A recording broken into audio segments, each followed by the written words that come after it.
સુખને તમારે સુખથી ભોગવવું હોય તો તમારા પિતાજીની સેવા કરો. માતૃવૃત્યા તથા પરમ.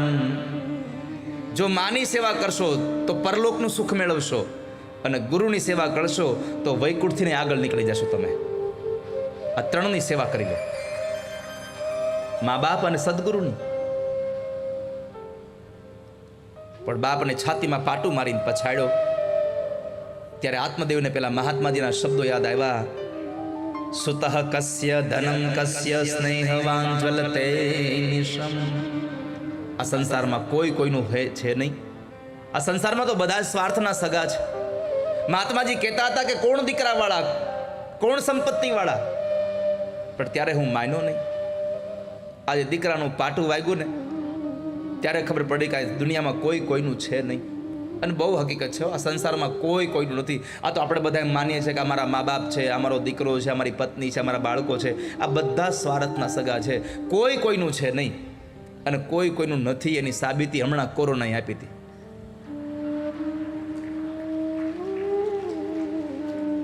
રિસેન્ટમાં હજી એ ગયું છે હમણાં.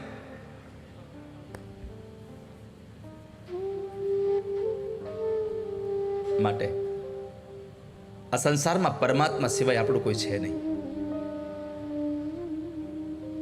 કોઈ કોઈનું નથી રે, કોઈ કોઈનું નથી રે, કોઈ નથી રે, કોઈ કોઈનું નથી રે.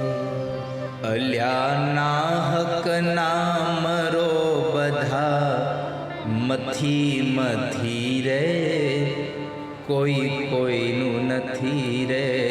અલ્યા નામરો બધા મથી મથી રે, કોઈ કોઈનું નથી રે.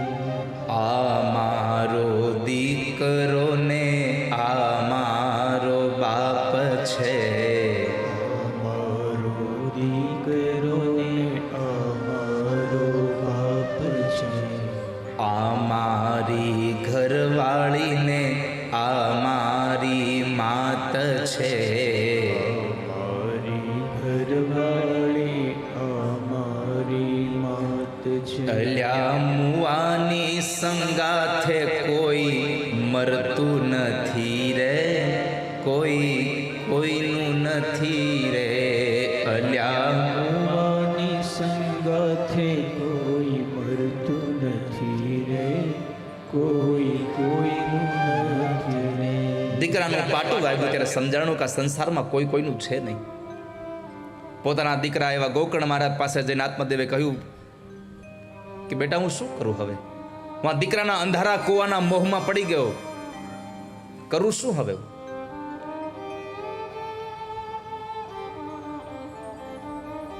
શું કરું હું? ત્યારે પોતાના દીકરા ગોકર્ણ મહારાજ જ્ઞાની હતા, એમણે કહ્યું પિતાજી એક વાત કહું. ધર્મં ભજસ્વ સતતમ ત્યજ લોક ધર્મા સેવસ્વ સાધુ પુરુષાન જહિ કામ તૃષ્ણા અન્યસ્ય દોષ ગુણ ચિંતનમાં સુમુક્ત્વા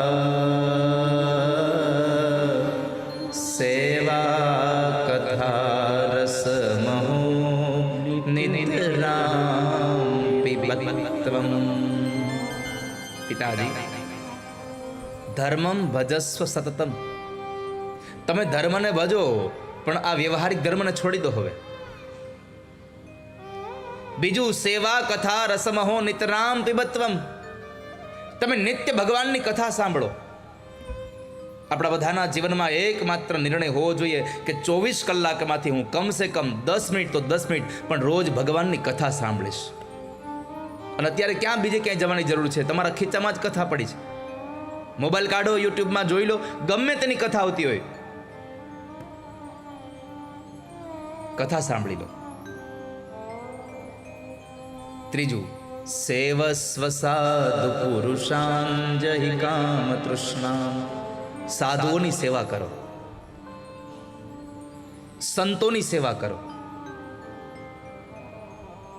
સાધુ એટલે ખાલી ઘર મૂકીને વયા ગયા હોય, આશ્રમ બાંધ્યો હોય, એ જ સાધુની વાત નથી કરતો હું. કારણ કે આ વ્યાસપીઠ દીર્ઘદ્રષ્ટિ કરવાવાળી છે. આ સમાજના જે સજ્જન પુરુષો છે એ સમાજ માટે કોઈ સારું કામ કરતા હોય તો એની હારે રહીને તમે સેવા કરો, એ સાધુની સેવા છે.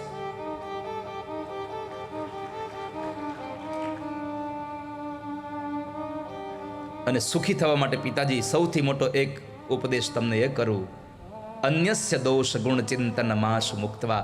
આ સંસારના દોષ અને ગુણ આ બધું જોવાનું બંધ કરી દો. જોવું છે તો તમારી અંદર જોઈ લો આ બધું.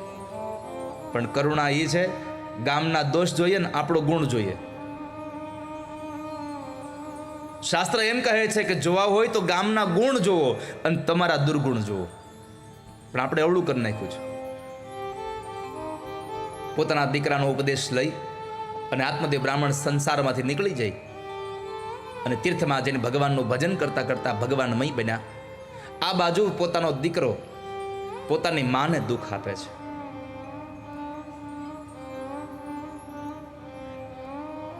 મા પાસે પૈસા માંગ્યા, મા પાસે પૈસા હતા નહીં તો એને સળગતા લાકડાના ઉબાડિયા લઈ અને મારવા દોડ્યો છે.